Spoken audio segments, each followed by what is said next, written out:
تو انہوں نے سیدھی سیدھی بات کر دی، قالوا سبحانک لا علم لنا الا ما علمتنا، انہوں نے کہا اے اللہ تو ہر عیب سے پاک ہے،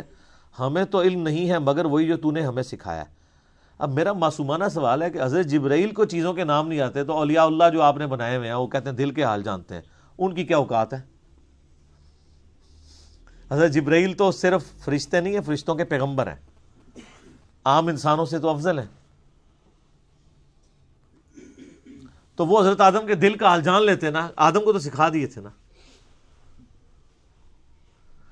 آدم کے تو دل میں وہ نام آ گئے تھے نا، تو جو دل کا حال پڑھ لیتے ہیں تو وہ کہتے ہیں یا اللہ ابھی پڑھ کے بتا دیتے ہیں۔ جب شیخ عبد القادر جنانی دل کا حال پڑھ لیتے ہیں تو ہم تو فرشتے ہم نہیں پڑھ سکتے، ابھی آدم کا دل پڑھ کے آپ کو بتاتے ہیں کہ آپ نے کیا کچھ سکھایا ان کو، سب کچھ کہانی ہے۔ قرآن کے ہر صفحے پہ اتنی بڑی بڑی چپیڑیں ہیں سب کانٹیننٹ انڈیا، پاکستان اور بنگلہ دیش کے فرسودہ نظریات کے اوپر، اس لیے انہوں نے ایسے بالکل صحیح ٹوٹکا آپ کو بتایا کہ قرآن پڑھنا نہیں ہے، اس کے سوا چارہ ہی کوئی نہیں ان کے پاس، یہ رسک لے بھی نہیں سکتے۔ ترجمے بھی صرف برکت کے لیے کیے ہیں، میں آپ کو صحیح بتا رہا ہوں۔ آپ بہار شریعت کھول کے دیکھیں، فقہ حنفی کا انسائکلوپیڈیا ہے نا اردو زبان کے اندر، مفتی امجد علی صاحب نے لکھا ہے، اعلیٰ حضرت احمد صاحب ریلوی صاحب کے خلیفہ ہیں،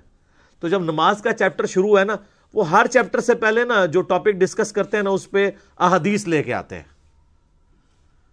طہارت کا چیپٹر ہوگا تو بخاری مسلم سے احادیث لے کے آئیں گے، وضو کے اوپر، غسل کے اوپر، ان ساری چیزوں کے اوپر۔ اسی طریقے سے حج کا چیپٹر آئے گا، احادیث لے کے آئیں گے۔ نماز کا جب چیپٹر آیا نا تو اس پہ بھی حدیثیں لے کے آئے، لیکن حدیثیں کون سی کہ نماز پڑھنے سے گناہ معاف ہو جاتے ہیں، پتوں کی طرح جھڑ جاتے ہیں۔ اب آگے نماز کا طریقہ بھی تو لکھنا چاہیے تھا نا ان کو، تو وہ حدیثیں چھوڑ دی، باقی جتنی بخاری مسلم میں حدیثیں تھیں ساری ایک جگہ جمع کر دی، لیکن ضمیر تو ملامت کرتا ہے نا، تو اینڈ پہ جا کے لکھا کہ یہ احادیث ہم صرف برکت کے لیے لکھ رہے ہیں، رہا ان احادیث کی روشنی میں نماز کا طریقہ اخذ کرنا تو وہ ہمارا کام ہی نہیں، ہمارے بزرگوں نے بہت عرصہ پہلے یہ کام کر دیا، ہمیں اسے دوبارہ کرنے کی ضرورت نہیں ہے۔ وہ بزرگ جو بہت عرصہ پہلے کام کر کے گئے نا، وہ کام کر کے نہیں گئے، کام پا کے گئے نا۔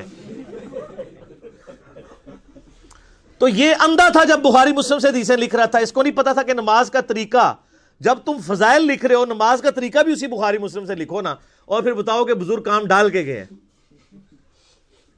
تو اصول برکت کے لیے وہ کہتے، اس میں لکھا ہے کہ ہم یہ برکت کے لیے لکھ رہے ہیں، کوئی یہ نہ سمجھے کہ اس سے ہم نے نماز کا طریقہ اخذ کرنا ہے۔ تو قرآن بھی جو ترجمے ہوئے ہیں برکت کے لیے ہوئے ہیں، اس سے کوئی یہ نہ سمجھے کہ اس کو پڑھ کے اس پہ عمل بھی کرنا ہے۔ قالوا سبحانک لا علم لنا الا ما علمتنا، انہوں نے کہا اللہ تو پاک ہے، ہمیں تو بس اتنا ہی پتا ہے جتنا تو نے ہمیں سکھایا ہوا ہے، ہم تو دل کا حال نہیں کسی کا جان سکتے، علم غیب نہیں ہے۔ انک انت العلیم الحکیم، بے شک تو ہی ہے علم والا اور حکمت والا۔